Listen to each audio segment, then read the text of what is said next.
Hi hello ವೀಕ್ಷಕರೇ, welcome back to my channel. ಹೇಗಿದ್ದೀರಾ ಎಲ್ಲರೂ? ಐ ಹೋಪ್ ಎಲ್ಲರೂ ಕೂಡ ಚೆನ್ನಾಗಿದ್ದೀರಾ ಅಂತ ಅಂದ್ಕೊಳ್ತೀನಿ.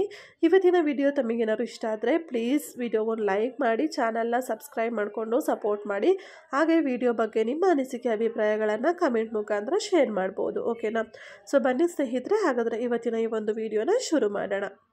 ಎತ್ತರಕ್ಕೆ ಬೆಳಿಬೇಕು ನಿಜ, ಅದಕ್ಕಾಗಿ ಮೆಟ್ಟಿಲುಗಳನ್ನು ತುಳಿಬೇಕೇ ಹೊರತು ಇನ್ನೊಬ್ಬರನ್ನ ತುಳಿದಲ್ಲ. ಖಂಡಿತ ಅಲ್ವಾ ಸ್ನೇಹಿತರೆ? ನಾವು ಜೀವನದಲ್ಲಿ ಮುಂದೆ ಬರಬೇಕು ಅನ್ನೋ ಆಸೆ ಯಾರಿಗಿರಲ್ಲ ಹೇಳಿ? ಮನುಷ್ಯ ತಂದಮೇಲೆ ಎಲ್ಲರೂ ಕೂಡ ಒಂದಲ್ಲ ಒಂದು ರೀತಿಯಲ್ಲಿ ಕಷ್ಟಪಡ್ತಾನೆ ಇರ್ತಾರೆ, ಕಷ್ಟಪಡ್ತಾ ಬರ್ತಾನೆ ಇರ್ತಾರೆ. ಕೆಲವೊಬ್ಬರು ಕಷ್ಟಪಟ್ಟು ಕೆಲವೇ ವರ್ಷಗಳಲ್ಲಿ ಅವರಿಗೆ ಅವರೊಂದು ಗುರಿನ ತಲುಪ್ಬೋದು. ಇನ್ನು ಕೆಲವೊಬ್ಬರು ಕಷ್ಟಪಟ್ಕೊಂಡು ಸುಮಾರು ವರ್ಷಗಳು ಸೈಕಲ್ ಹೊಡಿತಾ ಆಮೇಲೆ ಅವರ ಒಂದು ಗುರಿಯನ್ನು ರೀಚ್ ಆಗ್ತಾರೆ. ಹೀಗಾಗಿ ಒಬ್ಬೊಬ್ಬರಿಗೂ ಕೂಡ ಒಂದೊಂದು ಟೈಮ್ ಅನ್ನೋದು ಬರಬೇಕಲ್ವಾ? ಅಲ್ಲಿವರೆಗೂ ಕೂಡ ನಾವು ನಮ್ಮ ಪ್ರಯತ್ನಗಳನ್ನ ಮಾಡ್ತಾ ಇರಬೇಕು. ಆ ಪ್ರಯತ್ನಕ್ಕೆ ನಾವಿಡೋ ಒಂದೊಂದು ಹೆಜ್ಜೆ ಕೂಡ ಒಂದೊಂದು ಮೆಟ್ಲಲ್ಲಿ ನಾವು ಇಡ್ತಾ ಬರಬೇಕೇ ಹೊರತು ಇನ್ನೊಬ್ರನ್ನ ತುಳಿದಲ್ಲ ಅಲ್ವಾ?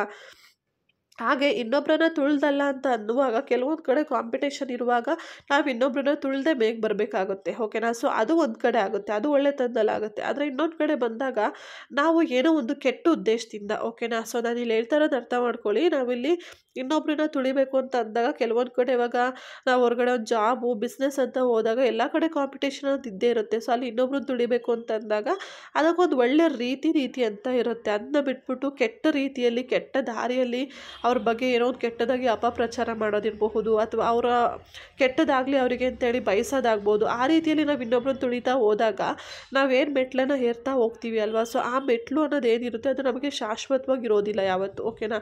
ಅದನ್ನು ನೆನ್ಪಿಟ್ಕೊಳ್ಳಿ. ಯಾಕಪ್ಪ ಅಂತಂದರೆ ನೀವು ಇವತ್ತು ಅವರು ತುಳಿದಿರ್ಬೋದು, ಆದರೆ ನಾಳೆ ದಿನ ನಿಮ್ಮನ್ನು ತುಳಿಯೋಕೆ ಇನ್ನೊಬ್ರು ಖಂಡಿತ ಬಂದೇ ಬರ್ತಾರೆ, ಓಕೆನಾ?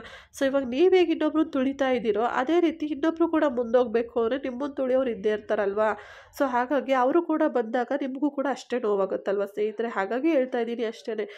ಎಲ್ಲದಕ್ಕೂ ಕೂಡ ಒಳ್ಳೆ ದಾರಿ ಕೆಟ್ಟ ದಾರಿ ಅನ್ನೋದು ಎರಡು ಇರುತ್ತೆ. ಅದರಲ್ಲಿ ನೀವು ಯಾವುದನ್ನು ಚೂಸ್ ಮಾಡ್ತೀರಾ ಅದರಂತೆ ನಿಮ್ಮ ಜೀವನ ಸಾಗ್ತಾ ಹೋಗುತ್ತೆ ಅಷ್ಟೇ.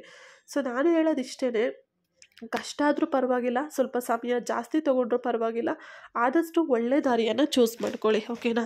ಸೊ ಯಾಕಪ್ಪ ಅಂದರೆ ಒಳ್ಳೆತನಕ್ಕೆ ನಿಮಗೆ ಅಂದ್ಕೊಂಡಿದ್ದ ತಕ್ಷಣ ಸಕ್ಸಸ್ ಅನ್ನೋದು ಸಿಗದೇ ಇರಬಹುದು, ಆದರೆ ಲೇಟಾಗಾದರೂ ಪರವಾಗಿಲ್ಲ ಸಕ್ಸಸ್ ಸಿಗುತ್ತೆ. ಆದರೆ ಸಿಗುವಂತಹ ಸಕ್ಸಸ್ಸು ಪರ್ಮನೆಂಟಾಗಿ ನಿಮ್ಮ ಹತ್ರ ಇದ್ದೇ ಇರುತ್ತೆ ಸ್ನೇಹಿತರೆ. ಆದರೆ ಅದು ಕೊಡುವಂತಹ ಖುಷಿಯನ್ನು ನಾವೇನು ಕೆಟ್ಟ ದಾರಿಯಲ್ಲಿ ಹೋಗಿ ನೋಡ್ತೀವಿ ಅಲ್ವಾ, ಅದಷ್ಟು ಖುಷಿನ ಖಂಡಿತ ಕೊಡಲ್ಲ.